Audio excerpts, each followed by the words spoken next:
tips bangkit dari kegagalan dan nilainya kekal. Jadi pastiin tonton sampai habis ya. Inilah Channel of Blessings.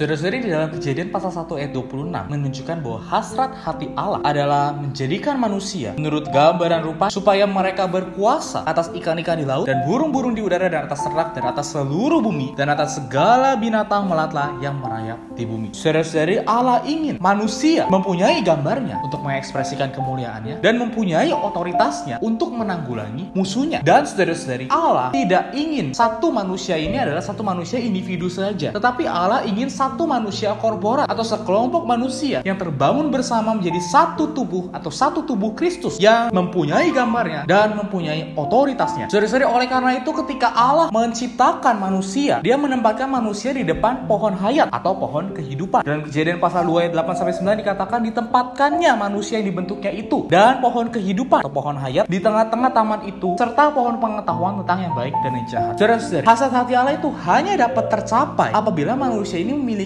hidup yang kekal yang berasal dari Allah. Karena hayat manusia itu sementara, hanya hayat Allah lah yang kekal. Akan tetapi saudara-saudari, ketika manusia jatuh ke dalam dosa, roh manusia itu menjadi mati dan tubuhnya itu berbuat dosa. Karena itu saudara-saudari, hayat Allah itu tidak dapat masuk ke dalam manusia yang berdosa ini. Karena itulah saudara-saudari, dalam Yohanes pasal 3 ayat 16 dikatakan, karena begitu besar kasih Allah akan dunia ini sehingga Ia telah mengaruniakan anaknya yang tunggal, supaya setiap orang yang percaya kepadanya tidak binasa, melainkan peroleh hidup yang kekal. Saudara-saudari, dalam bahasa aslinya, hidup yang kekal dalam ayat ini artinya adalah hayat yang kekal. Artinya saudara-saudari, ketika manusia jatuh ke dalam dosa, maka Allah sendiri turun menjadi manusia yang bernama Yesus. Dia mati dan bangkit, akhirnya naik ke surga dan turun menjadi roh masuk ke dalam Anda dan saya. Saudara-saudari, sehingga dengan demikian manusia dapat memiliki hayat Allah. Dan manusia seperti inilah yang dapat memenuhi hasrat hati Allah. Saudara-saudari, akan tetapi sebagai manusia hari ini, saudara-saudari, sebagai orang Kristen hari ini, mungkin kita masih sering gagal. Kita masih sering berbuat dosa. Bahkan timbul satu pertanyaan di dalam pikiran kita. Kita sudah menerima hayat Allah. Kita sudah menerima Allah di dalam kita. Tapi kita masih hidup dalam tubuh daging. Kita masih hidup di dalam dosa. Bagaimana kita dapat berkenan kepada Allah? Bagaimana Allah dapat mendapatkan ekspresinya dan otoritasnya melalui kita? Saudara-saudari, mungkin hal ini terkadang membuat kita berpikir, membuat kita galau, membuat kita resah. Saudara-saudari, karena itulah hari ini saya memberitahu kepada saudara-saudari bahwa ada jalan bagaimana supaya kita bisa memiliki satu kebangunan, satu revival di dalam kehidupan kita. Dan ini saudara-saudari membuat Allah di dalam kita, hayat Allah di dalam kita itu bisa bertumbuh. Saudara-saudari, karena hayat Allah ini adalah sesuatu yang organik, maka hayat Allah ini harus bertumbuh di dalam kita. Bertumbuhnya hayat Allah di dalam kita ini memiliki sebuah proses, memiliki sebuah siklus yang bernama siklus hayat. Tanpa hayat Allah bertumbuh di dalam kita, maka saudara-saudari, kita tidak akan bisa menjadi serupa dengan Allah. Karena itulah tujuan akhir kita hari ini, saudara-saudari. Ketika hayat Allah masuk ke dalam kita, hayat Allah ini perlu bertumbuh sehingga tahap demi tahap, sedikit demi sedikit kita diserupakan dengan Allah, diserupakan dengan Kristus, sehingga pada akhirnya kita dapat semulia dengan Dia. Saudara-saudari, karena itu dalam kehidupan kita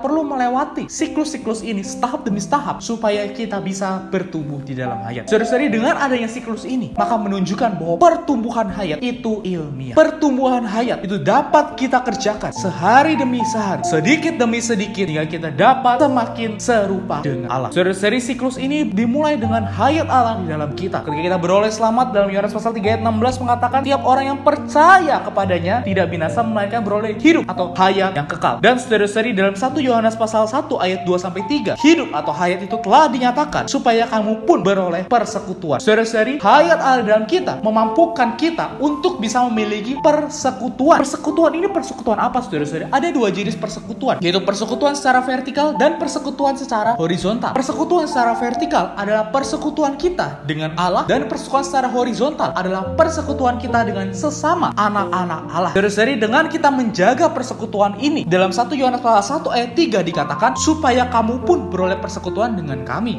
dan persekutuan kami adalah persekutuan dengan Bapa dan dengan anaknya Yesus Kristus. Ini saudara-saudari menunjukkan ada dua jenis persekutuan, itu persekutuan dengan kami atau para rasul atau dengan saudara-saudari di dalam gereja, dan persekutuan kami adalah persekutuan persekutuan dengan Bapa dan dengan anaknya Yesus Kristus. Kemudian saudara-saudari, dalam 1 Yohanes 1 ayat 5 dikatakan, inilah berita yang kami dengar dari Dia, di persekutuan dengan Allah ini. Allah adalah terang. Saudara-saudari, dengan persekutuan membawa kita ke dalam terang. Apa ini terang, saudara-saudari? Dalam 1 Yohanes 1 ayat 5 sampai 7 dikatakan Allah adalah terang dan di dalam Dia sama sekali tidak ada kegelapan. Tapi jika kita hidup di dalam terang, saudara-saudari, karena Allah adalah terang, maka Allah menghendaki kita untuk hidup di dalam terang. Maksudnya bagaimana, saudara-saudari? Ketika kita bersekutu dengan Allah, ketika kita bersekutu dengan saudara-saudari di dalam gereja, saudara-saudari, mungkin pada saat itu Tuhan menerangi kita melalui hati nurani kita. Tuhan menerangi kita mengenai pelanggaran kita. Tuhan menerangi kita betapa jeleknya kita, betapa bobroknya kita, betapa kita tidak layak di hadapan Allah. Saudara-saudari, inilah terang yang menyoroti kita. Saudara-saudari, ketika kita menghadapi terang ini, bagaimana sikap kita? Bagaimana yang kita kerjakan? Sebagai contoh, saudara-saudari, di depan saya ada meja. Kalau tidak ada cahaya lampu, maka saya tidak tahu apakah meja ini kotor atau bersih. Ketika ada lampu yang menerangi meja ini, maka ketika meja ini berdebu, meja ini kotor, saya bisa lihat, saya bisa nampak. Begitu pula dengan diri kita, begitu pula dengan hati kita. Ketika ada terang Allah yang menyoroti bahwa ada sesuatu yang salah di dalam diri kita, maka saudara-saudari, bukan membuat kita menyesal, bukan membuat kita menjadi sedih, tetapi saudara-saudari, apa yang harus kita lakukan? Kita harus membersihkan. Ketika saya tahu meja saya ini kotor, maka saya harus mengelap, saya harus membersihkannya. Begitu pula dengan hati kita. Ketika Allah memberitahu kita bahwa hati kita tidak beres, bahwa ada dosa di dalam kita, maka saudara-saudari, kita harus menanggulanginya. Saudara-saudari, karena itulah di dalam siklus berikutnya ada yang namanya darah. Di dalam 1 Yohanes 1 ayat 7, tapi jika kita hidup dalam terang dan darah Yesus, anaknya itu menyucikan kita dari segala dosa. Dalam ayat 9 dikatakan, jika kita mengaku dosa kita, maka Ia setia dan adil, sehingga Ia akan mengampuni segala dosa kita dan menyucikan kita dari segala kejahatan. Saudara-saudari, ketika kita berdosa, ketika ada satu terang di dalam kita yang menunjukkan bahwa ada yang salah dengan kita, saudara-saudari, apa yang harus kita lakukan? Kuncinya hanya satu, mengaku dosa, saudara-saudari. Saudara-saudari, inilah jalannya. Bukan kita menyesali, bukan kita terus introspeksi diri, atau kita menyesali perbuatan kita sehingga membuat kita tidak bisa melakukan apa-apa. Hanya satu jalannya, saudara-saudari. Kita perlu mengaku dosa di hadapan Tuhan. Apabila kita mengaku dosa, dikatakan maka Ia setia dan adil, sehingga Ia akan mengampuni segala dosa kita dan menyucikan kita dari segala kejahatan. Saudara-saudari, tidak peduli betapa buruknya kita, tidak peduli betapa berdosanya kita. Apabila kita mengaku dosa kita, maka Ia setia dan adil. Ia akan mengampuni segala dosa kita dan menyucikan kita dari segala kejahatan. Bukankah ini luar biasa, saudara-saudari? Dari dalam Alkitab, darah itu selalu diikuti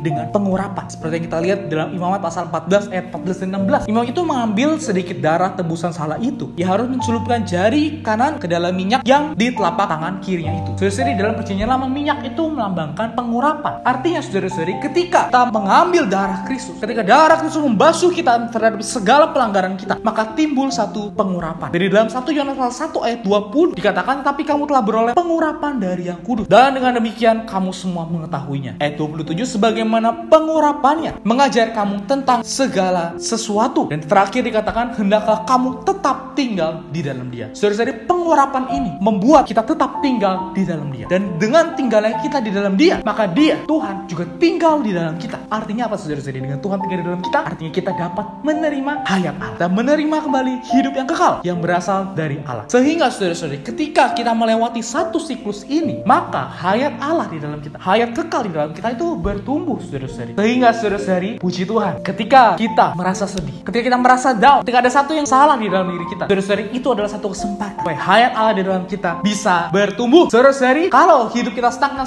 aja, maka hayat Allah itu nggak bertumbuh di dalam kita. Ketika sebuah tanaman mau bertumbuh, dia harus disiram, dia harus melewati sinar matahari. Saudara-saudari, dengan demikian dia bisa bertumbuh. Begitu pula juga dengan hayat Allah di dalam kita. Dengan adanya terang yang berasal dari Allah, dengan adanya darah yang kita aplikasikan di dalam setiap pelanggaran kita melalui pengakuan dosa kita, maka saudara-saudari, hayat Allah di dalam kita bisa bertumbuh. Inilah kebangunan, inilah revival yang sejati. Saudara-saudari, apabila kita berdosa, kita jangan merasa down, kita jangan merasa kita tidak bisa melakukan apa-apa. Saudara-saudari, ada satu ayat di sini. Jika kita mengaku dosa kita, maka Ia setia dan adil, sehingga Ia akan mengampuni segala dosa kita dan menyucikan kita dari segala kejahatan. Saudara-saudari, tapi ini bukan berarti bahwa kita bisa melakukan dosa sembarangan dan kita tinggal mengaku dosa saja. Allah kita tidak dapat dipermainkan. Tetapi saudara-saudari, ketika kita gagal, ketika kita jatuh dan kita menyesali perbuatan kita, saudara-saudari, maka Allah pasti mengampuni kita. Allah juga paham sebagai Bapa, sebagai Tuhan kita, Dia paham bahwa kita manusia yang berdosa, kita manusia yang jatuh. Seperti saudara-saudari, kalau misalnya kita melihat anak kecil ketika dia belajar berjalan, dia bisa jatuh. Tetapi saudara-saudari, Anda Anda pasti tahu dia itu beneran jatuh atau dia pura-pura jatuh. Ketika dia beneran jatuh, maka Anda pasti akan menolongnya. Ketika dia beneran jatuh, maka Anda pasti akan membantunya bangkit supaya bisa berjalan lagi. Tapi kalau dia pura-pura jatuh, ya artinya dia mempermainkan kita. Saudara-saudari, Allah pun demikian. Ketika kita benar-benar jatuh, maka Allah pasti akan menolong. Allah pasti akan menyelamatkan kita. Tapi kalau kita pura-pura jatuh, Allah tidak akan membiarkan dirinya dipermainkan. Tetapi saudara-saudari, semua kembali lagi. Bukan kita mengintrospeksi diri. Bukan kita yang mencari-cari dalam pikiran kita kesalahan kita. Apakah saya berdosa? Apakah saya sudah benar hari ini? Tidak, saudara-saudari. Tetapi semuanya harus berasal dari terang Allah. Dari mana kita dapat memiliki terang ini? Melalui persekutuan. Saudara-saudari, karena itu sangat penting untuk kita memiliki persekutuan pribadi dengan Tuhan setiap hari. Melalui kita berdoa, melalui kita saat teduh, baca Alkitab, kita memiliki persekutuan dengan Tuhan. Tapi itu tidak cukup, saudara-saudari. Persekutuan tidak hanya langsung secara vertikal dari Allah. Persekutuan juga dengan saudara-saudari di sekitar kita. Ketika ada saudara-saudari di sekitar kita, dan dia menegur kita, memberitahu kita, wah saudara-saudari, itu juga jalan supaya terang Allah dapat